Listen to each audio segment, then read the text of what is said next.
অনেক সময় মানুষ সত্যকে উপলব্ধি করে, সত্যকে অনুসরণ করার জন্য তার মন ব্যাকুল হয়ে ওঠে, কিন্তু দুনিয়ার ভোগবিলাস তাকে প্রতারিত করে, ফলে সে আগের ভ্রষ্টতার উপর অধিষ্ঠিত থাকে।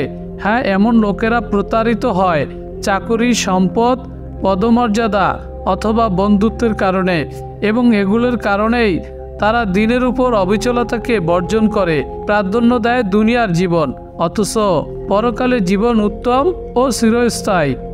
আশা ইবনে কায়েস ছিল একজন খ্যাতনামা আরব কবি। রাসূল সাল্লাল্লাহু আলাইহি সাল্লামের আবির্ভাবের পর থেকে তার বিরোধিতা করলেও জীবনের শেষ বয়সে ইসলাম গ্রহণের জন্য তার মন ব্যাকুল হয়ে ওঠে। নিজের আবাসভূমি নাজদের ইয়ামামা থেকে বের হয়ে সে রওনা দেয় নবীজির সাথে দেখা করার জন্য মদিনার উদ্দেশ্যে। লক্ষ্য আর কিছু নয়, ইসলাম কবুল করে মুসলমানদের কাতারভুক্ত হয়ে যাওয়া। সাওয়ারিতে উঠে আশা চলতে থাকে মদিনার দিকে। তখন তার অন্তরে রাসূলুল্লাহর সাথে দেখা করার এক দুর্দমনীয় স্পৃহা, সেই স্পৃহা কাব্যে পরিণত হয়ে আবৃত হতে থাকে মুখে। নিশ্চয়ই তুমি এমনভাবে রাত অতিবাহিত করছো যেভাবে চক্ষু প্রদাহ আক্রান্ত ব্যক্তি রাত অতিবাহিত করে। তোমার অবস্থা হয়েছে সেই ব্যক্তির মতো যাকে সাপ দংশন করেছে। ওই ব্যক্তি জেনে রাখো যে জানতে চাও যে আমার উটের রোগ কোন দিকে, নিশ্চয়ই আমার উটের অঙ্গীকারের স্থান রয়েছে ইয়াসরিববাসীদের কাছে।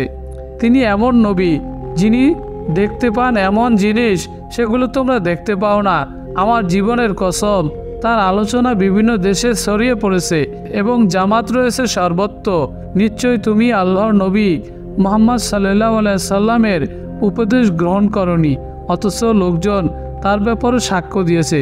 যখন তুমি দুনিয়া থেকে নেক আমলের পাথর সংগ্রহ করলে না, এবং মৃত্যুর পর সেই ব্যক্তির সাথে যে দুনিয়া থেকে তাকওয়া পাথর নিয়ে গেছে, তুমি নিজের অবহেলার উপর লজ্জিত হবে, কেননা সেই বস্তুর প্রস্তুতি গ্রহণ করনি যার জন্য সে প্রস্তুতি গ্রহণ করেছিল। এভাবে সে শস্য শ্যামল ও মরু অঞ্চল পাড়ি দিয়ে এগিয়ে চলছিল। নবীজির সাক্ষাৎ ও আশীর্বাদ ছিল তার উদ্দীপনার মূল। মূর্তি পূজা ছেড়ে ইসলামের আগ্রহ ছিল প্রবল। চলতে চলতে একসময় মদিনার কাছাকাছি পৌঁছে গেল সে। তখন কিছু মুশরিক তার পথ রোধ করে সফরের উদ্দেশ্যে জিজ্ঞাসা করলো। জবাবে ইসলাম গ্রহণের জন্য নবীজির সাথে দেখা করা তার উদ্দেশ্য।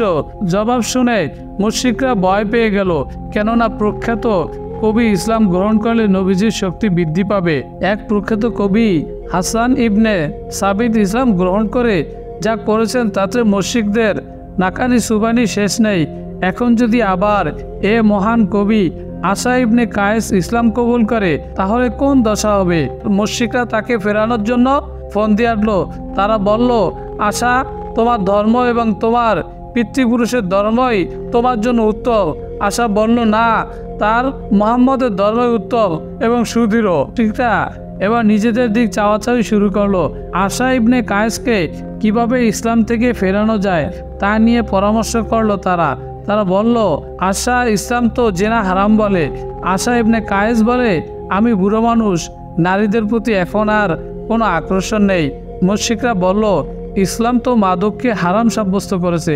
আশা জবাব দিল, মাদক মস্তিষ্ক বিকৃত করে, মানুষকে খেলনায় পরিণত করে, সুতরাং মদ আমার প্রয়োজনের বাইরে। মুশরিকরা যখন দেখল যে আশা ইবনে কায়েস ইসলাম গ্রহণের ব্যাপারে বদ্ধপরিকর, তখন তারা যুক্তি উপস্থাপনের পন্থা ছেড়ে দিল। তারা বলল, আশা, আমরা তোমাকে 100 উট দিচ্ছি, তুমি ইসলাম গ্রহণের প্রতিজ্ঞা বাতিল করো এবং স্বদেশে ফিরে যাও। 100 উটের লোভনীয় প্রস্তাব পেয়ে ভাবতে শুরু করলো আশা ইবনে কায়েস। 100 উট তো বিরাট সম্পদ। ভাবতে ভাবতে শয়তান তার উপর জয় লাভ করলো। মুশরিকদের দিকে তাকিয়ে সে বলল, আচ্ছা, সম্পদ যদি দাও তাহলে প্রস্তাবে রাজি আছি।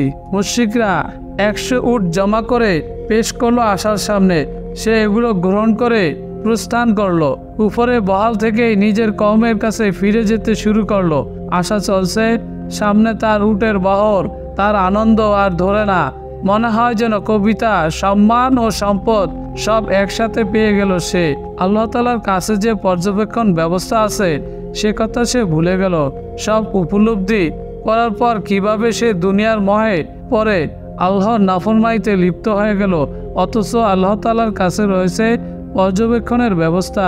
উটের বহর নিয়ে আশা ইবনে কায়েস নিজ এলাকার কাছাকাছি পৌঁছে গেল। তারপর উট থেকে নামার আগেই জমিনে পড়ে গেল, সে আঁটু ভেঙে গেল। সে দুনিয়া ও আখেরাত উভয় কুল ধ্বংস করে মৃত্যুর কোলে আশ্রয় নিল। এ লোকসান অন্তহীন।